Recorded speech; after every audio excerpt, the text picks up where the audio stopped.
Estos los artículos citados y los demás de general aplicación y el número 2 del grupo primero del artículo del 25 de enero de 1940, Boletín Oficial número 25 y Ley de Responsabilidades del 9 de febrero de 1939, fallamos que debemos condenar y condenamos al expresidente del gobierno disuelto de la Generalidad, Luis Companys Jover, como responsable en concepto de autor por adhesión en el expresado delito de rebelión militar a la pena de muerte con accesorio.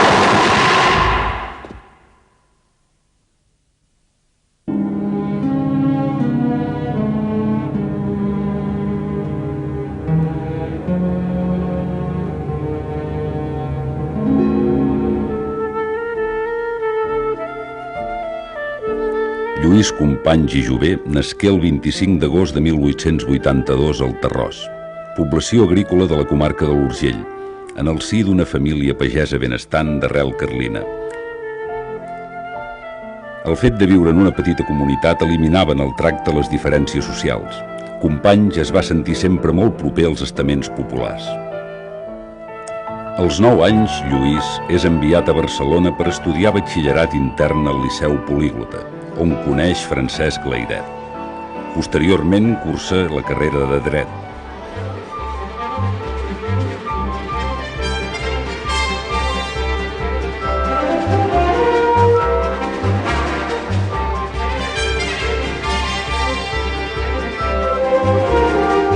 En aquests anys de tombant de segle, Catalunya destaca fortament de la resta de l'estat espanyol pel seu dinamisme econòmic, que es manifesta en una industrialització creixent.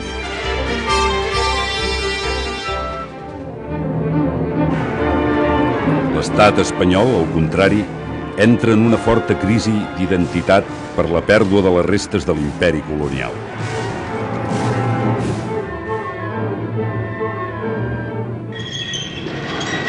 En l'àmbit social, la gran massa obrera s'enquadra en sindicats desarticulats, principalment anarquistes i també socialistes, oscil·lant entre les inclinacions revolucionàries i el reformisme. El catalanisme polític va en ascens i s'arrela progressivament en els ateneus i organismes populars, al mateix temps que busca una expressió política dins el republicanisme d'esquerra. A l'estat espanyol, la monarquia tendeix a recolzar-se en els sectors més contraris a l'evolució democràtica i al progrés social, i és combatuda per l'esquerra i els republicans.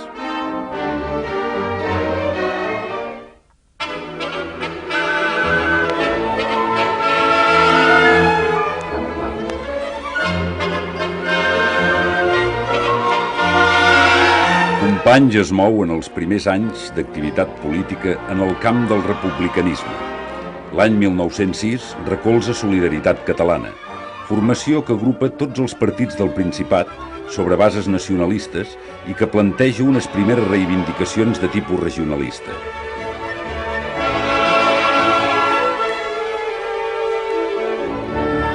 Solidaritat Catalana triomfà de forma aclaparadora en les eleccions provincials i generals de 1907.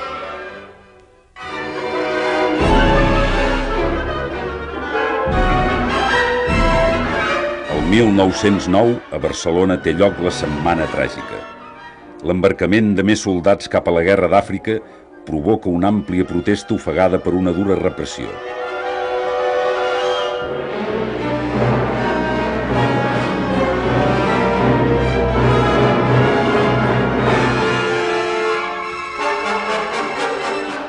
La necessitat de donar sortida política i organitzativa a les demandes populars és copsada pels dirigents més lúcids, que veuen com les revoltes espontànies no porten enlloc.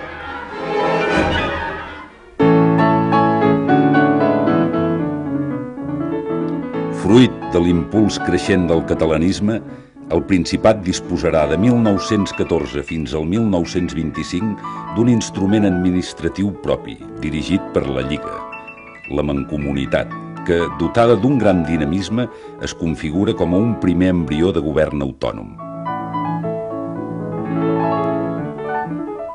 Companys es revela des de molt jove com a un gran publicista dels ideals democràtics de justícia i igualtat, vinculat fermament a la lluita de les masses populars i al món obrer i pagès. Des de les pàgines dels diaris La Publicitat, La Terra, L'Opinió, La Humanitat o d'altres, participa en les polèmiques i debats polítics del seu temps. Aquesta activitat periodística, vital i incessant, li proporciona un gran coneixement del medi i una xarxa de relacions molt àmplia.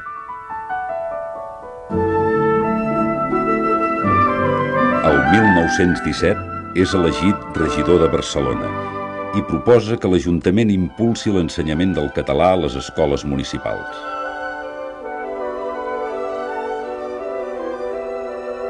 En aquesta època, Layret i companys tenen una estreta relació amb la CNT i amb dos amics actuen sovint com a defensors dels sindicalistes processats.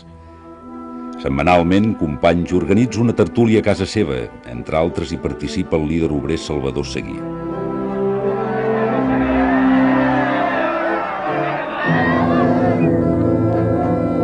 La defensa dels treballadors suposa a Companys nombroses detencions. El novembre de 1920 és deportat al castell de la Mola, a Maó, on coincideix amb destacats polítics de l'època. El mateix mes de novembre, Layret és assassinat al sortir de casa seva, quan es disposa a intercedir per Lluís Companys. Entre 1917 i 1922, en un clima d'enfrontament i violència extrema entre treballadors i patrons, foren assassinades a Barcelona centenars de persones, la majoria obrers. L'Estat exercia ensems una fortíssima repressió. El 10 de març de 1923, el sindicalista Salvador Seguí és assassinat al carrer de la Cadena.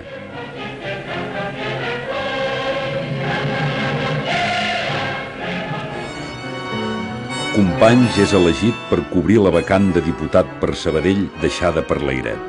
Aquesta elecció li permet ser alliberat del castell de la Mola. Ja com a diputat torna a la lluita denunciant la persecució dels obrers sindicalistes a Barcelona.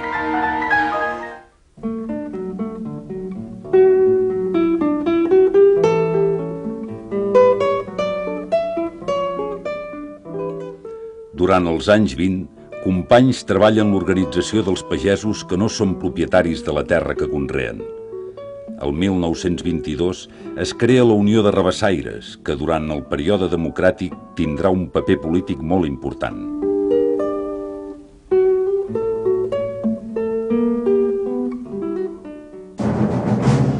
El 13 de setembre de 1923, Primo de Rivera, amb el suport del rei Alfonso XIII, es pronuncia en contra del govern, inicia la persecució dels partits polítics i sindicats obrers, implanta una dictadura i dissol la Mancomunitat de Catalunya, que suposava un inici de reconeixement de la identitat catalana.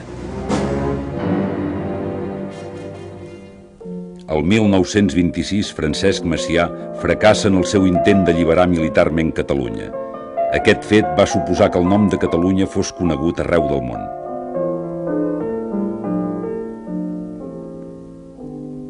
Al març de 1931, Companys, Macià i d'altres constitueixen l'Esquerra Republicana de Catalunya. Més que un partit, és un ampli moviment on s'aglutinen des d'independentistes fins a republicans. És el partit de les classes populars, mitjançant el qual aconseguiran arribar al poder per primer cop i faran que Catalunya entri al món democràtic contemporani.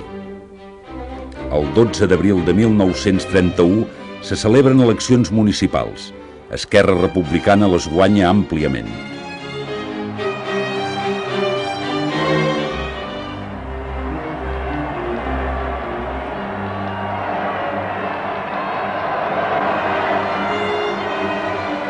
El 14 d'abril, en coneixes el triomf dels partits republicans a l'estat espanyol, Companys es dirigeix a l'Ajuntament de Barcelona i proclama la República. Aquest gest és el detonant de la caiguda de la monarquia.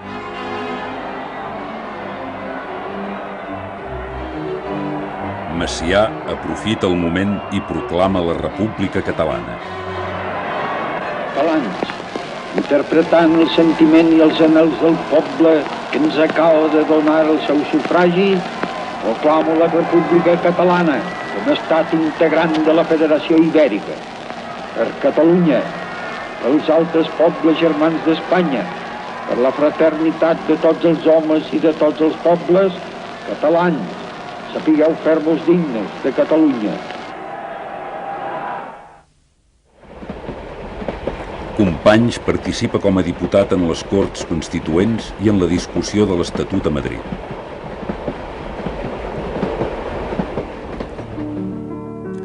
Al novembre de 1932 és elegit diputat al Parlament de Catalunya i el 14 de desembre n'és elegit president. Al llarg dels anys, Companys ha anat evolucionant. Ha estat des de sempre un defensor dels drets del poble de Catalunya i cada cop més un defensor de Catalunya com a poble.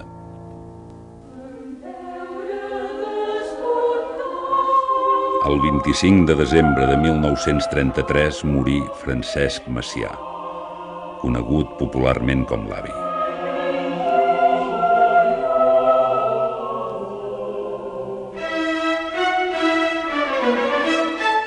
L'1 de gener de 1934, Companys ocupa la presidència de la Generalitat.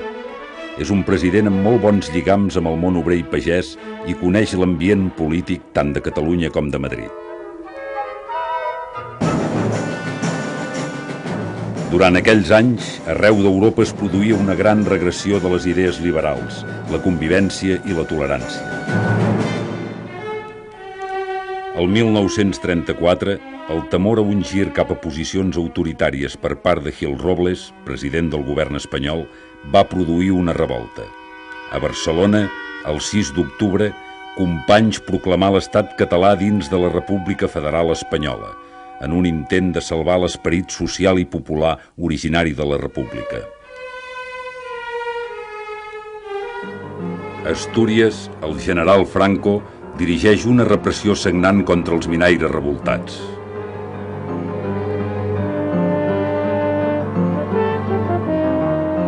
A Catalunya, el general Batet actua amb la màxima prudència. Catalunya s'havia situat fora de la legalitat republicana. Aquest fet tingué dures conseqüències. Companys i altres dirigents són empresonats al vaixell Uruguai.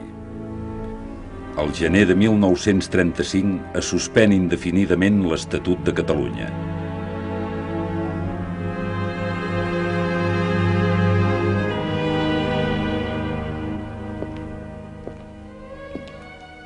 El 6 de juny de 1935, Companys és condemnat a 30 anys de presó i traslladat al penal del Puerto de Santa Maria.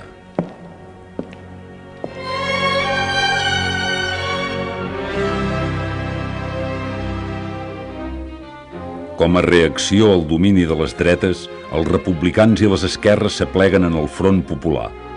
A Catalunya aquesta aliança pren el nom de Front d'Esquerres. A les eleccions celebrades al febrer de 1936, aquesta formació obté la majoria arreu de Catalunya i triomfa al conjunt de l'estat espanyol. Companys és elegit diputat a les Corts per Barcelona. El 21 de febrer del 1936 surt del penal i és aclamat en diferents indrets d'Espanya en el seu viatge de tornada a Catalunya. És un mite vivent, un símbol del republicanisme. El fracàs del 6 d'octubre s'ha convertit en victòria esclatant. El 29 de febrer de 1936 és ratificat com a president de la Generalitat. President de la Generalitat, l'honorable Lluís Companys, per fi, pàl·lid, emocionadíssim, fa vibrar la seva veu coratjosa en l'aire triomfal del matí. Catalans, venim per servir els ideals, portem l'ànima amarada de sentiment, res de venjances, però sí un nou esperit de justícia i reparació. Recollim les lliçons de l'experiència, tornarem a sofrir, tornarem a lluitar i tornarem a guanyar. L'exèrcit no accepta el triomf del Front Popular i en pocs mesos prepara un cop militar. El 19 de juliol de 1936 es subleva la guarnició militar a Barcelona. Els militars surten de les casernes i són combatuts pels guàrdies d'assalt i els Mossos d'Esquadra, comandats per Frederic Escofet i recolzats per nombrosos elements civils armats. La Guàrdia Civil es decanta també pel bàndol republicà i la sublevació fracassa a Barcelona. Catalunya, que té competències en l'ordre públic, triomfa militarment i para el cop. A altres llocs de l'Estat triomfen els militars sublevats i comença la Guerra Civil.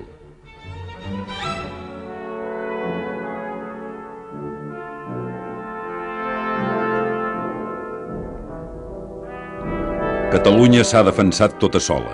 A les ciutats i pobles de Catalunya, la CNT-FAI s'ha imposat majoritàriament.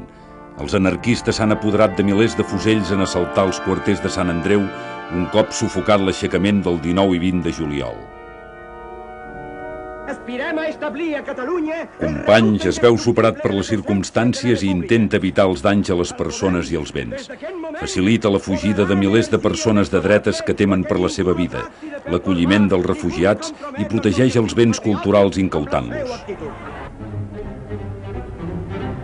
L'esforç de Catalunya durant la guerra és colossal. S'organitza una indústria de guerra i s'acut solidàriament en defensa de Madrid, assetjat pels feixistes.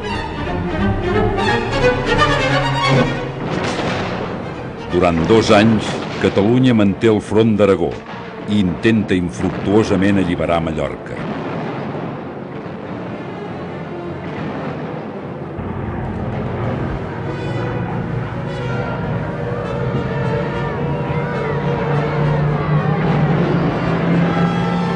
Durant la Guerra Civil, Catalunya és la zona més bombardejada de tot l'Estat. Els bombarders italians i alemanys i l'aviació franquista provoquen unes 5.000 víctimes. Els bombardejos més greus els pateix Barcelona.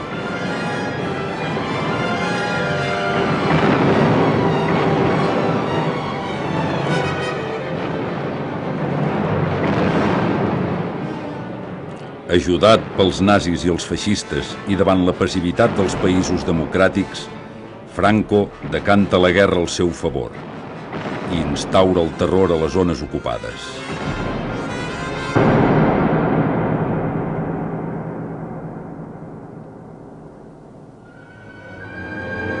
A l'Ebre es produeix la batalla final. Catalunya perd totes les seves reserves i tota la capacitat per defensar-se.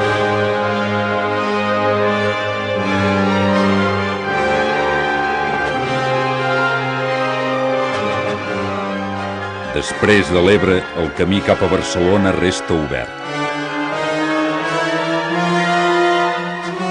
Per Catalunya, la guerra està perduda.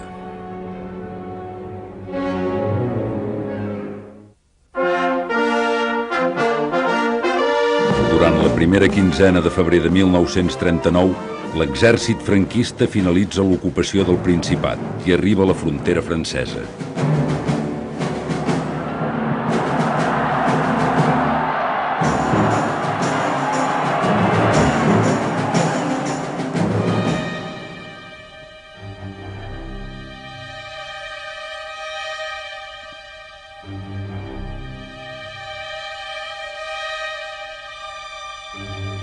Les condicions a França no són gens fàcils per als milers d'exiliats catalans. El calvari de l'èxode continua als camps de refugiats, on la gent s'amuntega en condicions infrahumanes.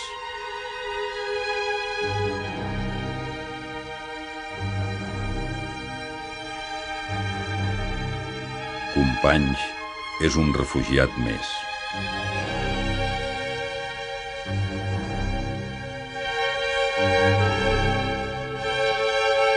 Argelers, Vernet, Agde, Maseres, Set Fonts.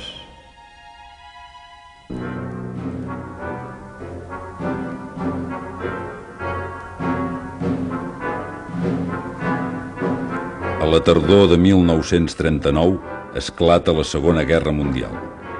Poc temps després, els alemanys envaeixen França i el govern espanyol s'interessa per la deportació dels republicans que no han pogut fugir de l'avenç dels alemanys. L'ambaixada de Mèxic ofereix protecció a tots els exiliats de la zona no ocupada, estiguin on estiguin. Companys, que resta en zona alemanya per tal de no abandonar la recerca del seu fill Lluís, és detingut el 13 d'agost de 1940 per la policia militar alemanya. violant les normes del dret internacional, és conduït a la presó de la Santé, a París. I el 27 d'agost és lliurat a la policia franquista que el trasllada cap a Espanya.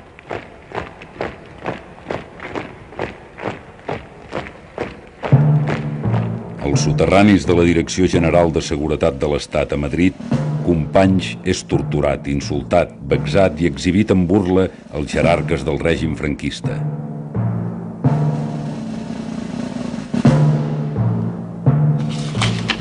En los folios 4 y 5, informe de la policía sobre determinados aspectos de la vida privada del acusado, de la separación de su primera... Traslladat al castell de Montjuïc, fou jutjat en un consell de guerra sumaríssim el 14 d'octubre de 1940.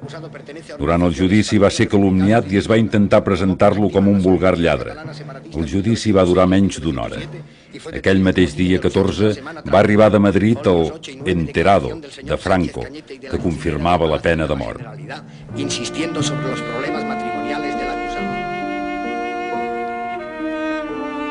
Amb tota serenitat, Companys dedicà les seves darreres hores a escriure unes paraules dirigides a la seva família i al seu poble. A tots els que m'han ofès, perdono.